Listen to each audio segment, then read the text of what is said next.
हम दुनिया छोड़ रहे हैं, सॉरी। एक पत्नी का अपने पति के लिए आखिरी पत्र। ग्रेटर नोएडा वेस्ट की एस सिटी सोसाइटी में दिल दहला देने वाली घटना हुई है। यहाँ 37 साल की साक्षी चावला और उनका 11 साल का बेटा दक्ष चावला अचानक 13वीं मंजिल से कूद गए। दोनों की मौके पर ही मौत हो गई। पुलिस ने एक नोट बरामद किया है जो कि साक्षी ने अपने पति दर्पण चावला के लिए लिखा। स्थानीय लोगों ने कहा कि सुबह करीब 10 बजे सोसाइटी में जोरदार चीख सुनाई दी। लोग डर के मारे बालकनी और खिड़कियों से झांकने लगे। कुछ ही सेकंड में सामने आया कि मां और बच्चा जमीन पर पड़े हुए हैं। दोनों की हालत इतनी गंभीर थी कि मौके पर ही उनकी मौत हो गई। उनकी लाश को देखकर सोसाइटी में मौजूद लोग सदमे में आ गए। पोस्टमार्टम से पहले पुलिस ने मृतका के घर की तलाशी ली और एक सुसाइड नोट बरामद किया। इस पत्र को साक्षी ने अपने पति दर्पण चावला के नाम लिखा था। उसमें लिखा था, हम दुनिया छोड़ रहे हैं, सॉरी। हम तुम्हें अब और परेशान नहीं करना चाहते। हमारी वजह से तुम्हारी जिंदगी खराब ना हो। हमारी मौत का जिम्मेदार कोई नहीं है।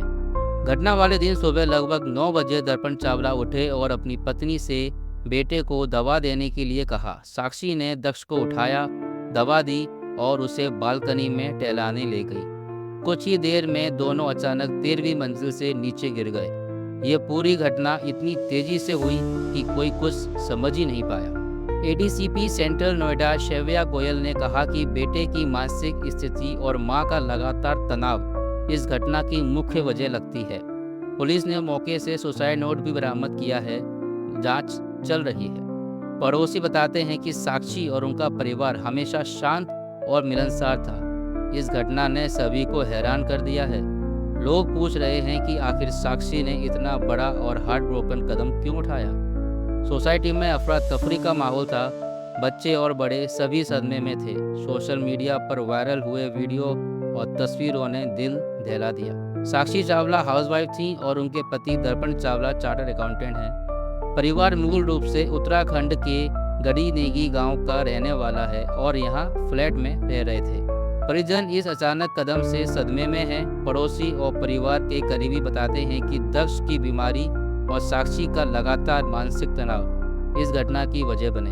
उन्होंने कई डॉक्टरों से इलाज कराया लेकिन राहत नहीं मिल सकी। सेंट्रल नोएडा डीसीपी शक्ति मोहन अवस्थी ने कहा कि सूचना मिली थी कि 13वीं मंजिल से मां और बच्चे ने कूदकर आत्महत्या कर ली है। मौके पर पहुंचकर शवों को कब्जे में लेकर पोस्टमार्टम के लिए भेज दिया गया है। सुसाइड नोट में लिखा है कि बच्चा काफ़ी समय से बीमार चल रहा था और मां काफ़ी परेशान थी। पुलिस पड़ताल में जुटी हुई है। पुलिस मौके पर मिले सुसाइड नोट की हैंडराइटिंग की जांच कर रही है। साथ ही परिजनों और सोसाइटी निवासियों से पूछताछ कर यह पता लगाया जा रहा है कि इसके पीछे कोई और कारण तो नहीं था। ये घटना हमें यही सिखाती है कि जिंदगी चाहे कितनी भी कठिन क्यों न लगे, किसी से साझा करना, मदद मांगना और समय रहते इलाज कराना बहुत जरूरी है। परेशानियों से भागना नहीं बल्कि उनका सामना करना ही असली हिम्मत है। अगर आपके आसपास कोई तनाव, डिप्रेशन या परेशानी से जूझ रहा है तो उसके साथ खड़े रहिए, उससे बात कीजिए, उसे सहारा दीजिए, क्योंकि एक छोटा सा साथ कई बार किसी की पूरी जिंदगी बदल सकता है। जिंदगी अनमोल है और हर अंधेरे के बाद सुबह जरूर आती है। भरोसा रखें।